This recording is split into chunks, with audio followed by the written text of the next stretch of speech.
Thailand's supposed to be the dream, right? Cheap food, cheap delicious food, wild nights, amazing beaches. The Hangover 2 movie was filmed there. But more and more expats are quietly packing their bags and moving next door. Why? Today we're talking about the real reasons why people are leaving the land of the smiles and heading to the kingdom of wonder. They're going to Cambodia. Number one, Thailand got fancy. In the popular hotspots and tourist destinations, Thailand's prices have skyrocketed, especially in Bangkok and of course Phuket down south, that famous area. As Thailand became popular, of course with mass tourism means mass inflation. I don't know if that's a word. In certain parts of Thailand now, there's not much difference between the Thai price and maybe the Western price that you'd find at home. What used to be $1 pad Thai is now $5 with a 12% service charge. Now, that's not to say there's not delicious Thai food that's still cheap and made by someone's grandmother. You can still find that. But primarily in the hotspots, prices are high. Even though inflation is a phenomenon all over the world, prices in Cambodia's popular spots, I would say, are a lot less than Thailand's popular spots now. Guys, the Move to Asia cheat sheet in the box below. Quick overview of all the countries. Check it out and see which one suits you. Okay, number two.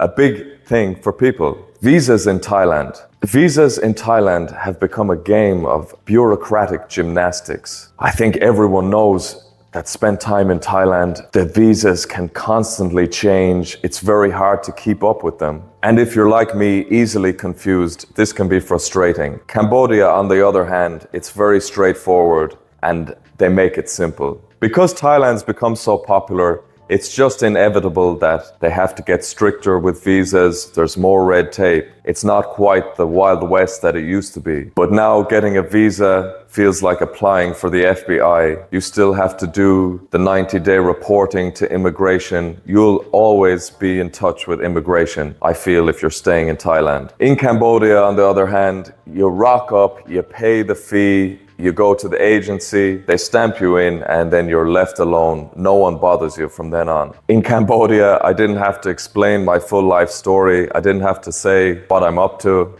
Thailand, on the other hand, might be looking for your childhood dental records at this stage. When talking to expats with a massive experience in Thailand, you'll keep hearing the same thing. It's not like it used to be. Something's changed and people feel that it's lost maybe its authenticity. Now look, as a place gets popular, as a place gets more wealthy, gentrification is probably inevitable. But now the cool, gritty Thailand is disappearing. It's being replaced with Apple stores, McDonald's, all that good stuff. Cafes that have NFTs on the wall. Thailand has become the place to be. But with huge popularity, you lose a certain charm. In Cambodia, it still feels a bit wild, a bit rugged. People will tell you there's a raw charm here. Locals, expats, and some guys who've been here since the 90s. Number four.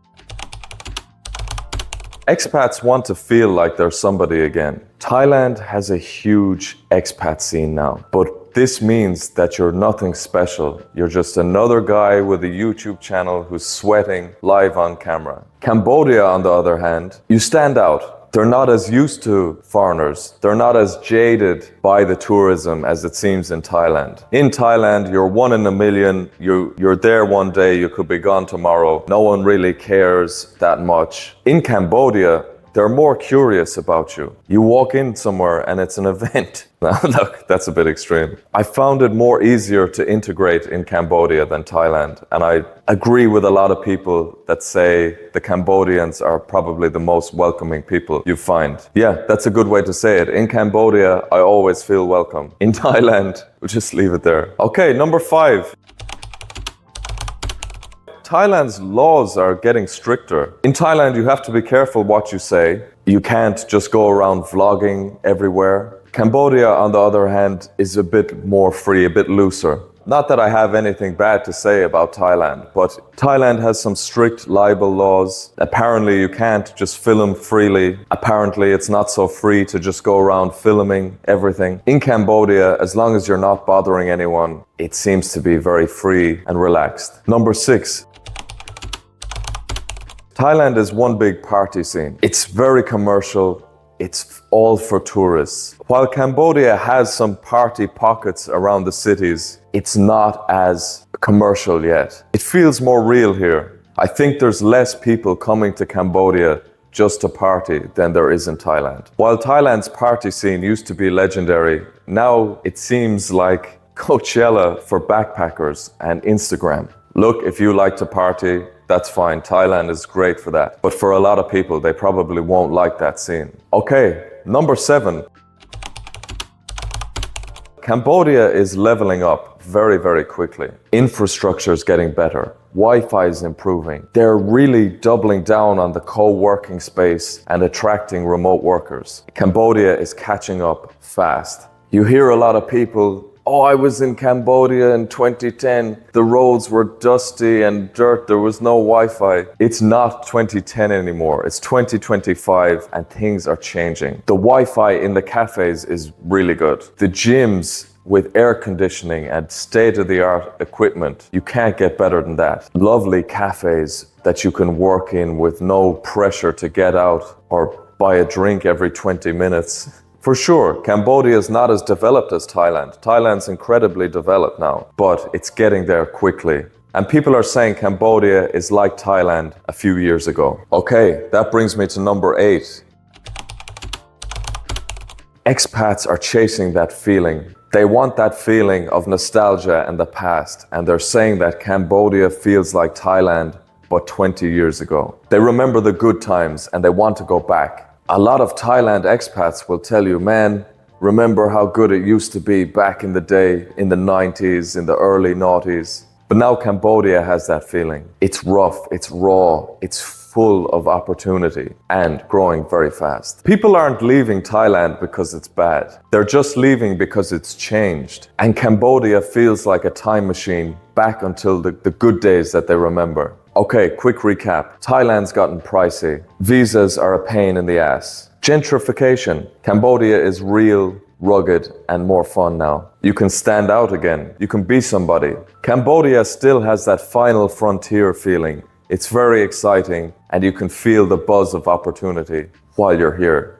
Look, I'm not saying Thailand is bad. Thailand is still incredible. It's one of the best destinations in the world. I'm just saying that it's changed. Thailand will always be iconic, but if you want that real feeling of Southeast Asia like it used to be, Cambodia is probably better. It's still a bit rough, it's a bit chaotic for people, but you have the opportunities here that you had in Thailand maybe 20 years ago. Yeah, let me know what you think, guys. Leave the comments. And guys, the Move to Asia cheat sheet in the box below. Quick overview of all the countries. Check it out and see which one suits you. Maybe it's Thailand, maybe it's Cambodia. All right, thanks a lot, guys. Thanks for watching. Like, subscribe, do whatever you want to do. I need all the help I can get. Lord knows that. Thanks a lot.